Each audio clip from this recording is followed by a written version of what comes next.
Hey there, my brewing friends. Happy Homebrew Weekly. Cheers.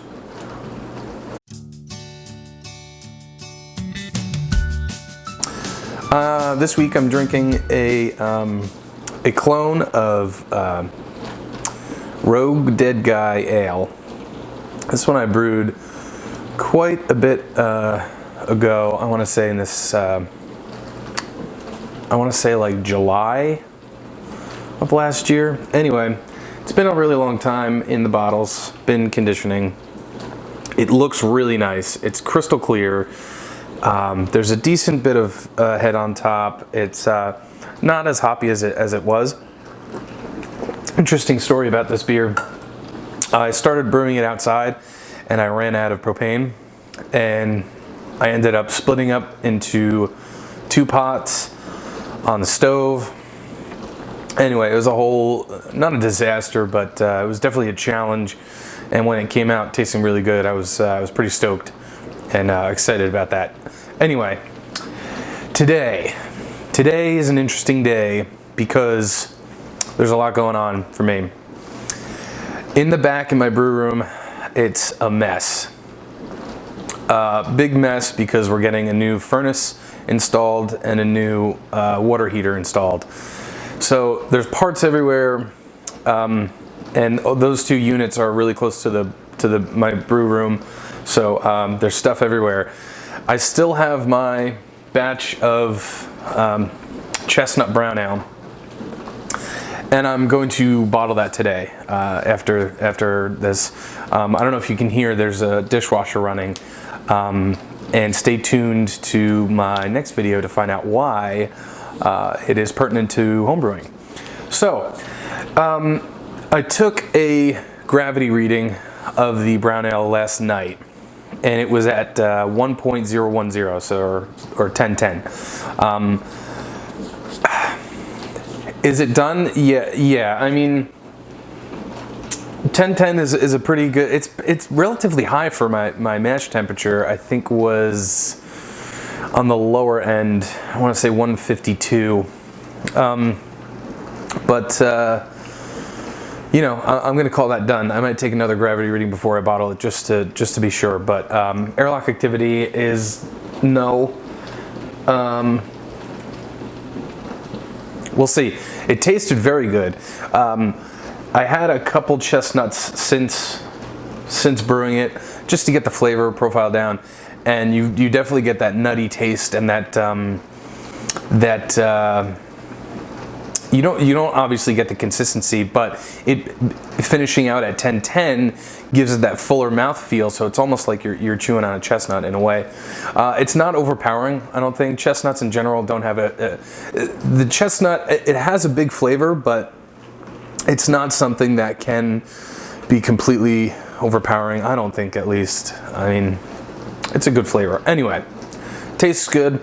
Gonna bottle it instead of keg it. One of my kegs is almost done, but I got to clean it out. There's some mold on top in the keezer. That's another thing I got to clean out. But you know, homebrew maintenance. So yeah, we're having, like I said, we're having things installed, but I had to bring everything out into the kitchen here, and stuff is just, it's everywhere. I was actually planning on brewing tomorrow. An extract batch, like a 15-minute quick batch, but that's not going to happen.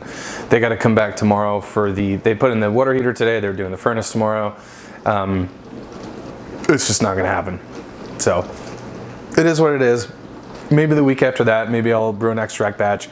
I know I said, was it last week or the week before, that I don't brew enough to reuse yeast and reuse things, but and now here I am brewing one batch a couple weeks ago, and now I'm going to brew another batch. But I find keeping something on almost a reserve is pretty good. I got a half a batch left of a stout I brewed a while ago after this Dead Guy clone, which is really good, which will age out, I think, hopefully pretty well. But what should I brew next? You guys tell me.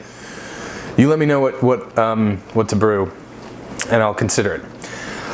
Also, I was thinking about making an introduction to brewing kind of series, so to speak, and like everything in great detail that I've learned throughout the years.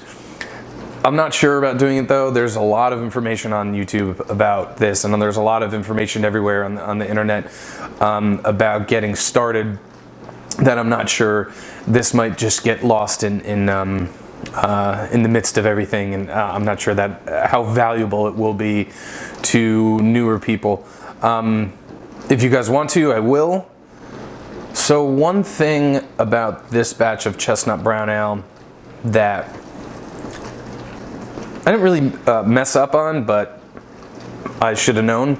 Every time I've made a batch of beer, it's been fermenting in a dark room in the back. So I haven't had any problems with skunking a batch of fermented beer. When I knew these guys were going to come and install and work on my house, I took the beer out of there and brought it into the kitchen behind me. And I let it sit there because I wanted it to settle for a day, and I wanted to bottle out here. Unfortunately, what I forgot was Sunlight Skunk's beer. So my carboy sat out here uncovered for a day.